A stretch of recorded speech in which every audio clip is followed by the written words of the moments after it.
Ever just stop and wonder what everything is actually made of? I mean, really made of. Well, in this explainer, we're going to get right down to it. We're talking about the invisible building blocks that make up, well, you, me, and everything else. All right, so let's jump right in. Just for a second, look around you. I mean, really look. The chair you're sitting in, that glass of water on the table, even the air you're breathing right now. Have you ever wondered what it's all made of? Like at the tiniest, most fundamental level? Because that's exactly where we're headed. So, to answer that huge question, we've got to think small, like impossibly small. We're going to zoom way, way in, past what any microscope can see, to the smallest possible piece of anything, the atom. Okay, so what is an atom, really? Well, the official definition is pretty simple. It's the smallest particle of an element. That means you can't break it down anymore and still have it be, gold or oxygen or carbon. It's like the fundamental ID card for that substance. It's what makes gold, gold. And when we say tiny, it's hard to even wrap your head around it. You can't see them, not even close. This analogy is perfect, though. Imagine you've got a piece of paper, and you just keep cutting it in half, and then in half again, and again, and again, until you get to a piece so small you just can't cut it anymore. That final, unbreakable speck, that's basically an atom. But here's the cool part. An atom isn't just some solid little ball. Nope, it's got its own parts. Right in the middle, you've got the nucleus.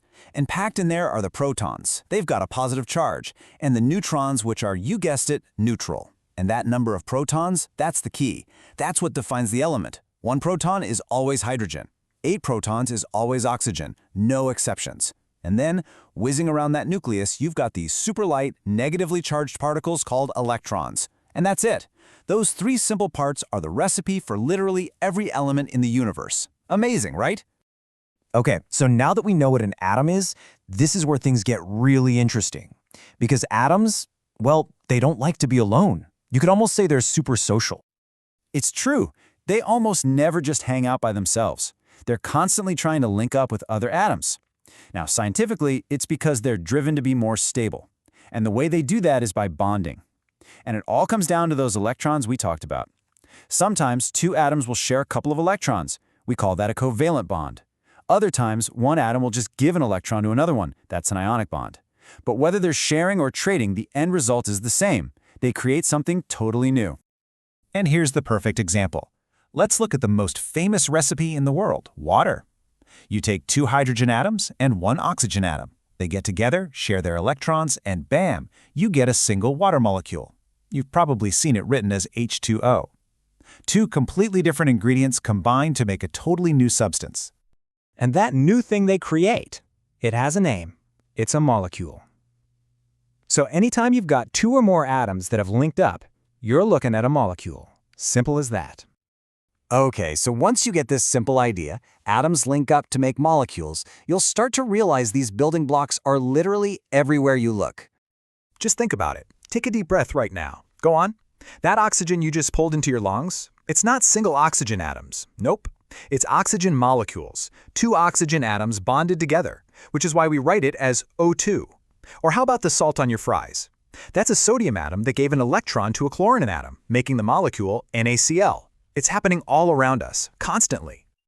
So we know they're small, but just how small? And how many of them are packed into everyday things? To really try and get our heads around this, let's go back to that water and look at just a single drop.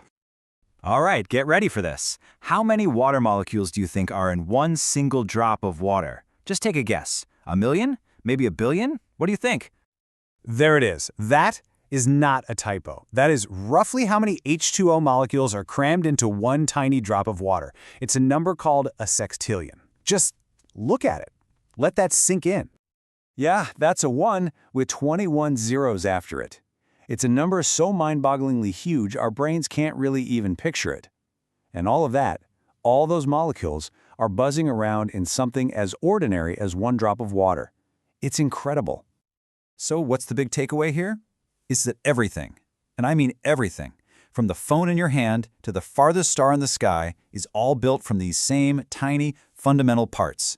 Atoms link up to make molecules, and molecules build, well, the entire universe. Kind of makes you think, doesn't it? If those are the basic building blocks of everything, and we're getting better and better at understanding them, even moving them around, it opens up a huge question. What else can we build? What new materials, what new medicines, what new technologies are out there, just waiting for us to assemble them, one atom at a time? It's a pretty exciting thought. Thanks for diving in with me on this one.